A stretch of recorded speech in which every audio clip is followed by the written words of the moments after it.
Assalamualaikum warahmatullahi wabarakatuh. Shalom, Om Swastiastu, Namo Buddhaya, Salam Kebajikan.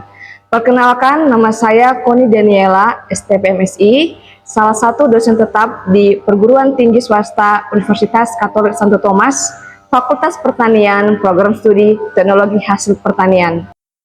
Saya ditetapkan sebagai dosen pada program studi Teknologi Hasil Pertanian sejak tahun 2019 dan masih aktif hingga sampai saat ini.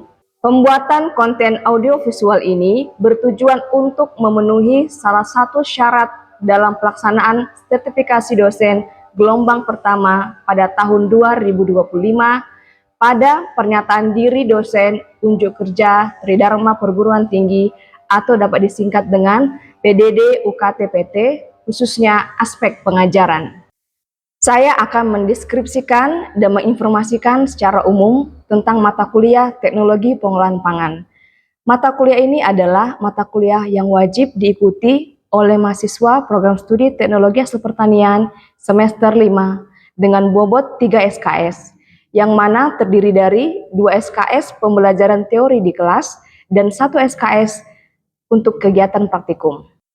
Mata kuliah Teknologi Pengolahan Pangan membahas tentang penerapan prinsip kimia, mikrobiologi, dan rekayasa teknik dalam pengolahan serta pengawetan pangan. Fokus utama mencakup pengendalian mutu fisik, kimia, mikrobiologis, dan gizi. Adapun yang menjadi materinya adalah pengolahan suhu rendah, pengolahan suhu tinggi yang terdiri atas pengeringan, pengalengan, pemanasan gelombang mikro, pengawetan kimia, produk setengah basah, ekstruksi, serta ekstraksi fluida superkritis. Praktikum difokuskan pada keterampilan teknis seperti pengalengan, pengeringan berbagai metode, pendinginan minimal, analisis penetrasi panas, dan pemrosesan tekanan tinggi. Adapun yang menjadi capaian pembelajaran lulusan atau CPL pada mata kuliah Teknologi Pengolahan Pangan adalah terdiri dari 4 aspek, yaitu sikap, menunjukkan sikap bertanggung jawab atas pekerjaan di bidang keahliannya secara mandiri, menginternalisasi semangat kemandirian, kejuangan, dan kewirausahaan. Kedua, pengetahuan, mampu melakukan proses pembelajaran dengan baik dan menguasai praktik analisa bahan pangan, hasil pertanian, dan perkebunan.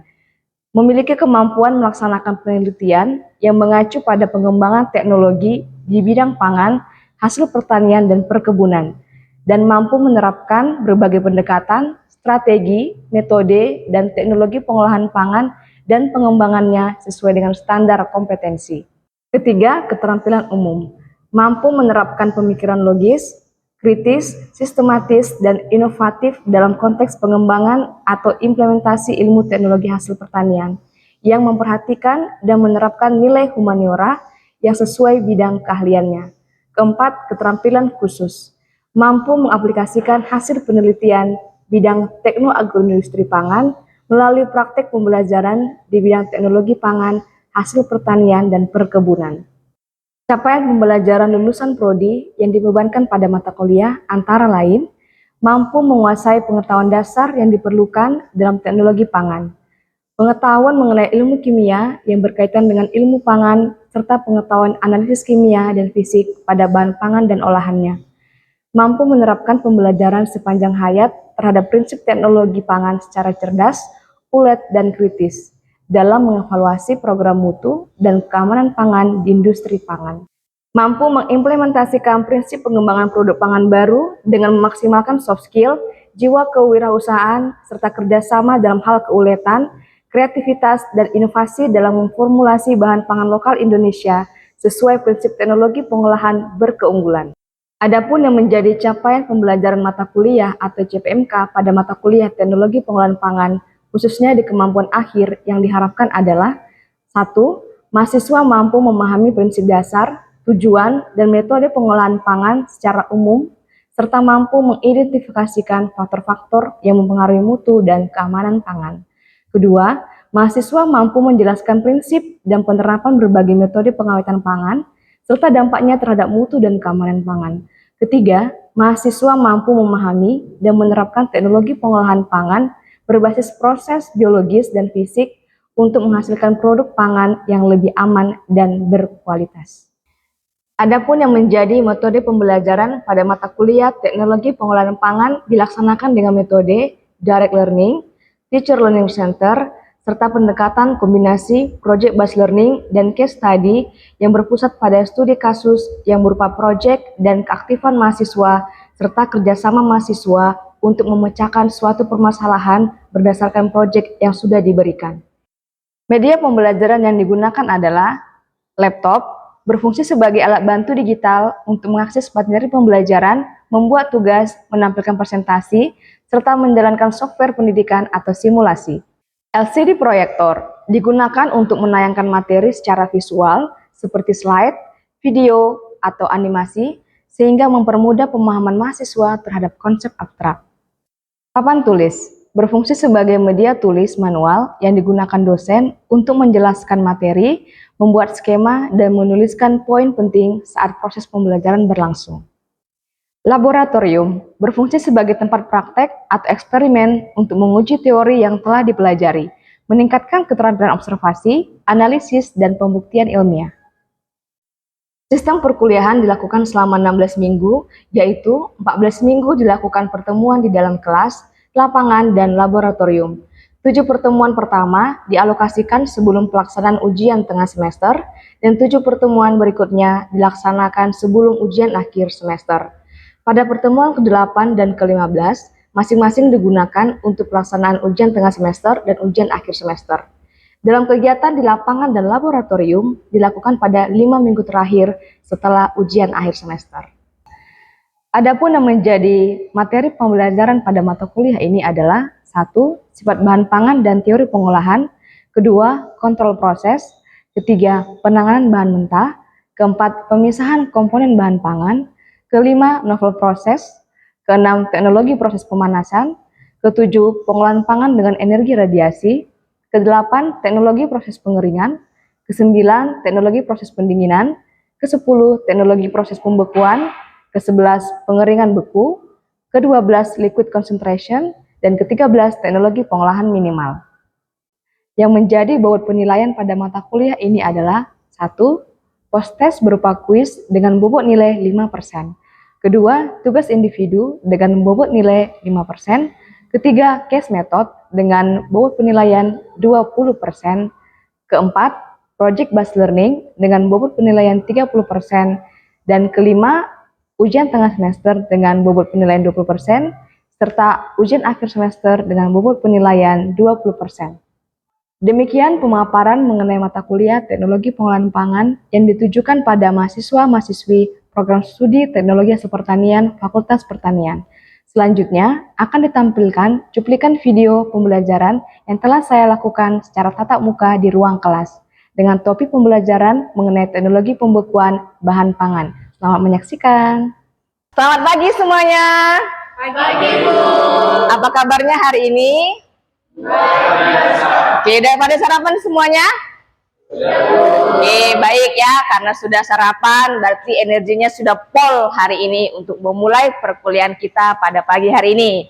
Baik, sebelum kita memulai perkuliahan kita hari ini, baiknya kita mengawalinya dengan berdoa terlebih dahulu. Kami mohon kepada salah satu mahasiswa untuk memimpin dalam doa. Siapa yang bersedia? Baik, silahkan. Mari kita bersatu di dalam doa.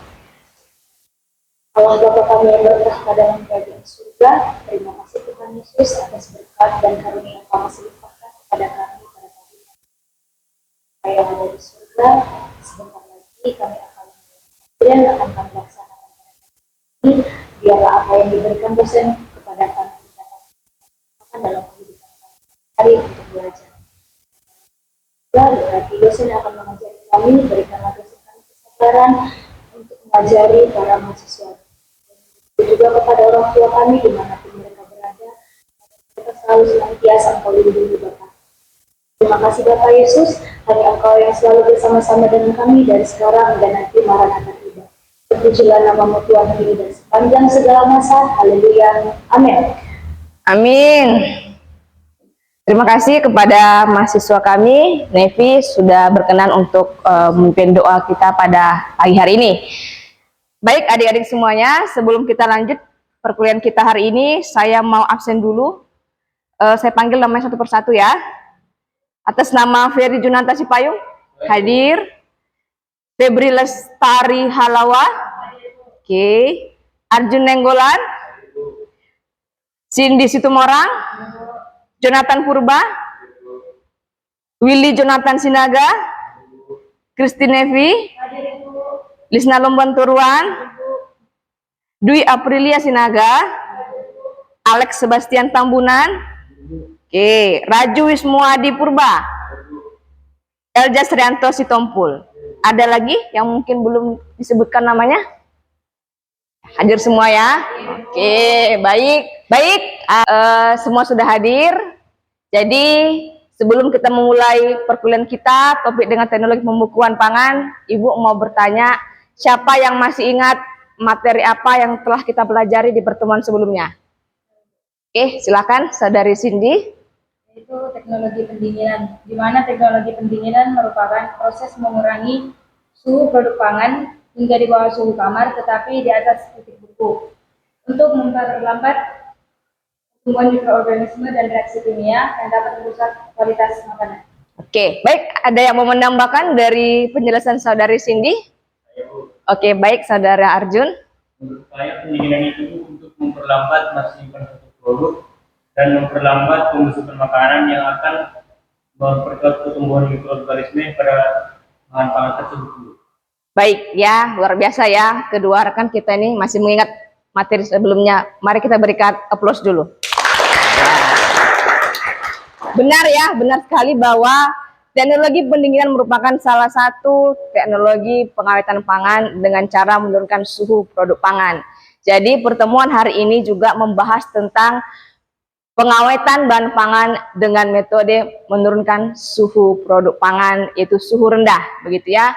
Dan pembekuan ini adalah suhunya lebih rendah daripada pendinginan. Kalau pendinginan kan dia suhunya antara 0 sampai 10 derajat Celcius, sedangkan pembekuan dia suhunya minus 18 derajat Celcius, bahkan lebih rendah. Seperti itu ya. Baik, seperti terlihat di layar, apa yang kalian bisa deskripsikan terkait dengan gambar di depan? Ada yang bisa menjelaskan apa yang kalian lihat?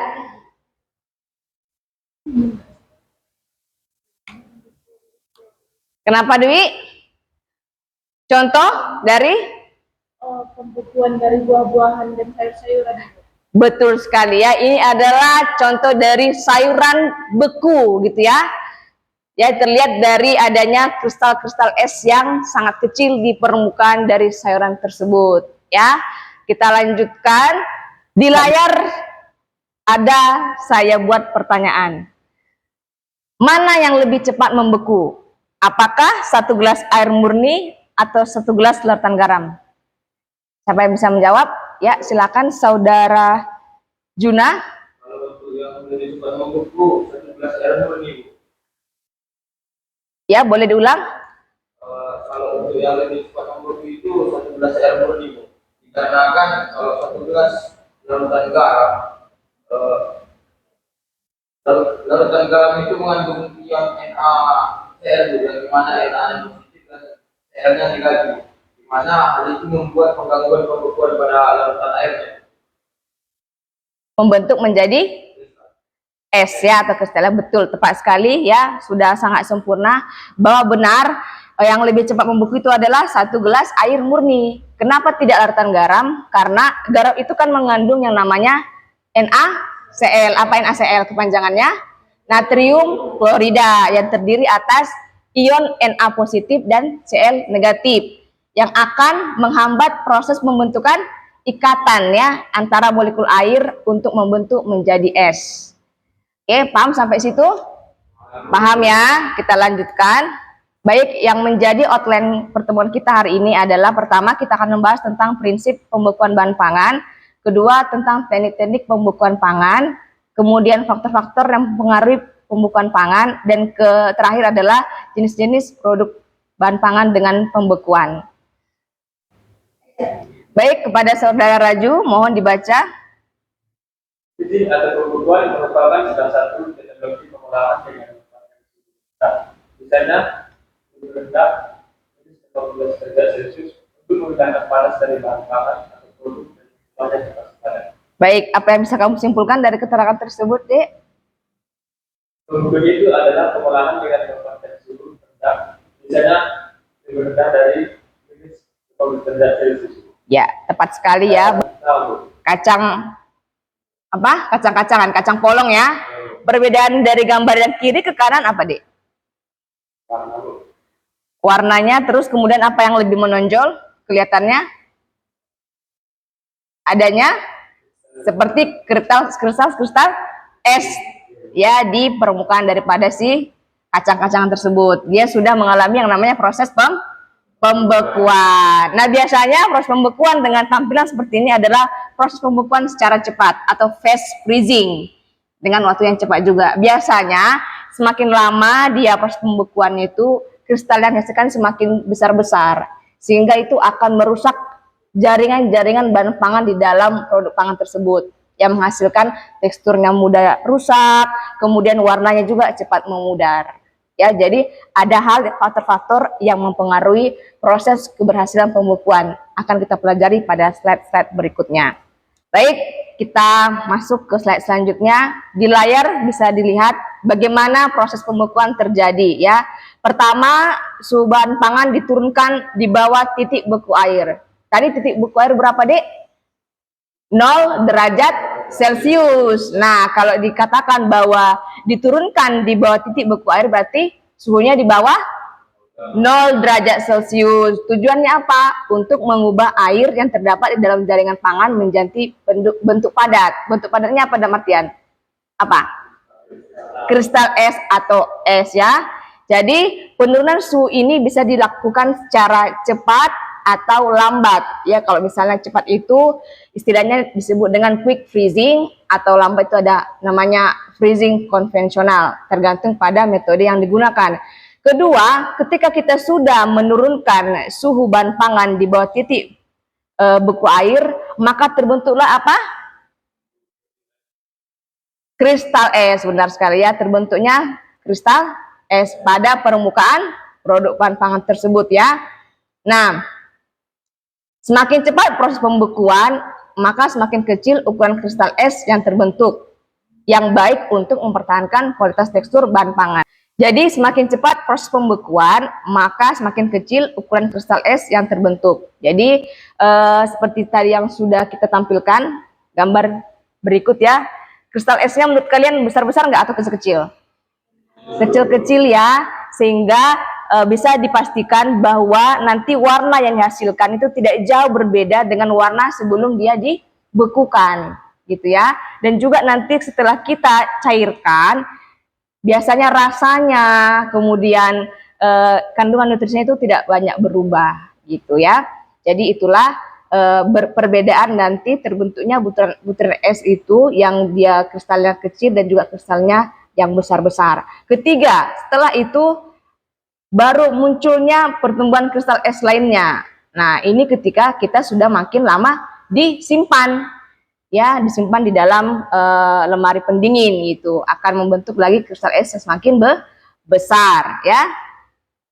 Kita lanjutkan.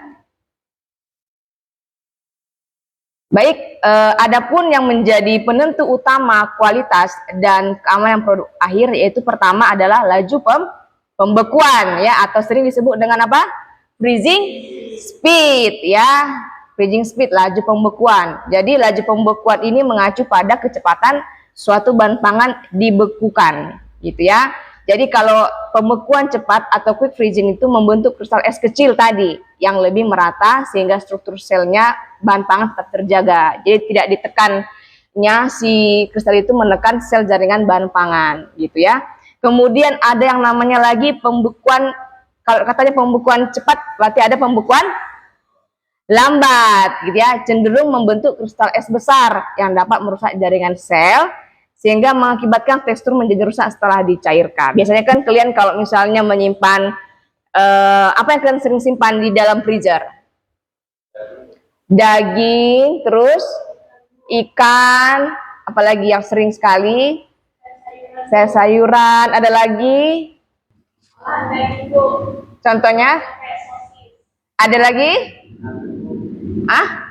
Nugget. Kemudian selain laju pembekuan, ada juga faktor-faktor yang mempengaruhi kualitas dan keamanan produk akhir, yaitu temperatur pembekuan atau suhu pembekuan ya yang diterapkan, dan juga jenis atau tipe bahan pangan. Ya, boleh dibaca dulu Saudara Jonathan slide kita. Tujuan satu, melewatkan bahan makanan. Tujuannya itu bakteri-bakteri tidak dapat hidup pada suhu kurang dari -4 derajat Celcius. Dua, bakteri tersebut tidak dapat hidup pada suhu kurang dari -10 derajat Celcius. Tiga, dan pada bahan pangan tertentu atau pada air tertentu. Kemudian, sebelum pembekuan itu dapat menghambat aktivitas enzim pada bahan pangan, seperti inaktivasi enzim terjadi pada suhu 0 derajat Celcius. Kemudian cairan sebaiknya diberisi dahulu sebelum dimakan. Oke, berarti dari slide ini apa yang bisa kamu simpulkan? Bahwa Awal mengatakan baik, sebelum kita lanjut ke slide berikutnya, sampai sini ada yang mau ditanyakan? Ya, silakan Saudara Eljas. Mengapa sayuran itu di blenching terlebih dahulu sebelum dibekukan? Baik ya, sepertinya ini pembahasan di materi di mata kuliah yang lain, bahwa blenching itu tujuannya sebelum dilakukan pembekuan adalah pertama, yaitu untuk menonaktifkan enzim. Ya, seperti kita tahu bahwa produk bahan pangan itu banyak mengandung enzim katalase dan peroksidase. Kemudian untuk mempertahankan tekstur dan warna bahan pangan serta mempersiapkan untuk proses selanjutnya. Gitu ya. Sampai sini sudah paham? Baik, untuk lebih memahami bagaimana sebenarnya cara pengoperasian dari air blast freezing, kita sama-sama menyaksikan video YouTube yang akan kita saksikan secara bersama-sama.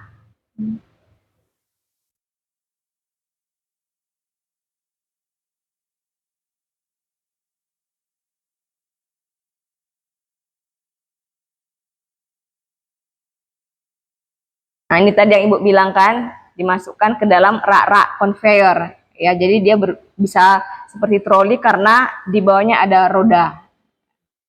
Nah, seperti ini dia. Ini siap-siap dimasukkan ke dalam ruang pendingin. Tadi berapa suhunya, Dik? -30 sampai -40 derajat Celcius. Biasanya didinginkan sekitar 5 sampai 10 menit ya, fast freezing ya. Tadi ya. Nah, ini sudah dikeluarkan, berarti proses pembekuan sudah selesai. Sehingga bahan pangan yang dibekukan dengan air blast freezing ini lebih unggul ya. Kenapa unggul? Karena dia dapat mempertahankan apa? Nutrisi, tekstur, warna, dan sebagainya. Banyak hal yang sudah kita pelajari. Tadi dimulai dari prinsip pembekuan, teknik-teknik pembekuan, kemudian faktor-faktor yang mempengaruhi pembekuan, dan terakhir kita akan membahas terkait dengan jenis-jenis pembekuan pangan. Nah, seperti terlihat di depan, ini salah satu jenis produk pangan dengan menggunakan teknologi pembekuan. Ini apa, Dek? Sayuran beku. Menurut kalian ini satu jenis sayuran saja kah atau bermacam-macam? Macam-macam ya, dalam satu kemasan ya, jadi sangat unik. Bahkan di luar sana, di negara-negara luar, ini sudah sering kita temukan sayur-sayuran beku. Karena ini termasuk makanan instan nggak menurut kalian? Iya ya, termasuk instan ya, tinggal direbus, tidak lagi dicuci gitu ya, tapi sudah langsung diolah, bahkan ada yang langsung memakannya gitu ya. Kemudian ada lagi apa jenisnya, Dik? Betul, pembekuan daging gitu ya.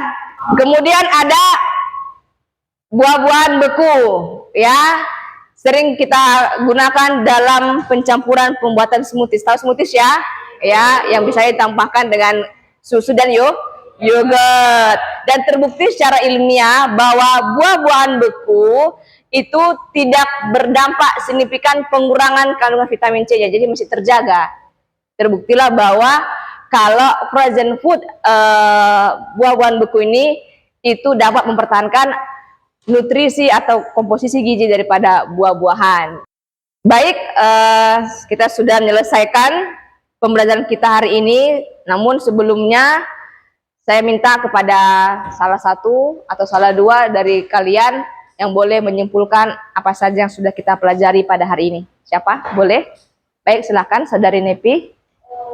Dari materi yang telah disampaikan dapat saya simpulkan, yaitu yang pertama, teknologi pembukuan adalah teknologi dengan pemanfaatan suhu rendah dengan suhu minus 18 derajat Celcius. Yang kedua, tujuan dari pembekuan pada bahan pangan adalah mengawetkan bahan pangan dan menghambat aktivitas enzim pada bahan pangan. Yang ketiga, teknik pembekuan terdiri atas dua, yaitu slow freezing dan fast freezing. Dan yang keempat, ada faktor-faktor yang mempengaruhi waktu atau lama pembekuan, yaitu suhu awal produk pangan, suhu pembeku, dan jenis produk. Dan yang terakhir, ada jenis-jenis frozen food, yaitu sayuran beku, buah-buahan beku, serta olahan daging seperti nugget, sosis, atau bakso. Baik, terima kasih kepada Saudara Nevi. Saya kira sudah memahami semuanya. Dan seperti biasa, di akhir perjumpaan, Ibu mau kasih tugas ya yang berbasis project based learning. Adapun tugas ini ya, tugasnya adalah tugas kelompok ya. Dengan judul proyeknya yaitu simulasi rencana pembekuan pangan skala kecil berbasis komoditas lokal, yang mana mahasiswa diminta untuk merancang simulasi proses pembekuan, tugas yang berbasis project based learning ya, yang mana mahasiswa diminta untuk merancang simulasi proses pembekuan pangan pada salah satu komunitas lokal seperti ikan, daging ayam, nangka atau bayam. Kita ada 4 kelompok ya di sini, kemarinnya sudah kita tetapkan. Jadi kelompok pertama nanti komoditinya ada ikan ya, kelompok 1, kelompok 2 ada daging ayam, kelompok 3 ada nangka, dan kelompok 4 ada bayam ya. Jadi kalian akan mencari nanti pendekatan-pendekatan yang berbasis teknologi pembekuan yang telah dipelajari, ada air blast freezer, plug freezer, cryosonic freezer, dan lain-lain. Kalian tentukan yang mana yang sesuai ya, nanti Ibu kirimkan terkait dengan bagaimana langkah-langkah tugas dalam project based learning ini ke dalam grup kelompok kita masing-masing. Baik, ada yang mau ditanyakan? Sudah cukup? Baik ya. Jadi penugasan kita ini dikumpulkan minggu depan. Jadi mulai sekarang baiknya kelompok sudah mempersiapkan mulai dari sekarang ya untuk mencari teknik pembekuan yang tepat pada komoditi yang sudah ditetapkan. Baik adik-adik semuanya, tiba saatnya kita mengakhiri perjumpaan kita hari ini. Karena tadi di awal kita sudah memulainya dengan doa, maka di akhir pertemuan kita hari ini kita akan mengakhirinya juga dengan berdoa. Kami minta kepada Saudara Jonathan untuk menutup perjumpaan kita ini dengan doa penutup. Silahkan. Baik, sebelum kita menutup perjumpaan kita, mari kita bisa dengan doa. Maksud yang baik, terima kasih Yesus. Kami hari ini dalam persakan dan bahwa kami telah selesai melaksanakan. Jadi kita berkembang terus melakukan apa yang baik kepada keluarga kami dan kesehatan dan persembahan kepada Tuhan dan kami lihat. Amin. Amin. Oke. Jadi hari ini kita sudah selesai perkuliahannya, kita lanjutkan minggu depannya. Mohon untuk tugasnya diselesaikan dengan sebaik-baiknya. Terima kasih dan sampai jumpa minggu depan. Selamat siang semuanya. Siang.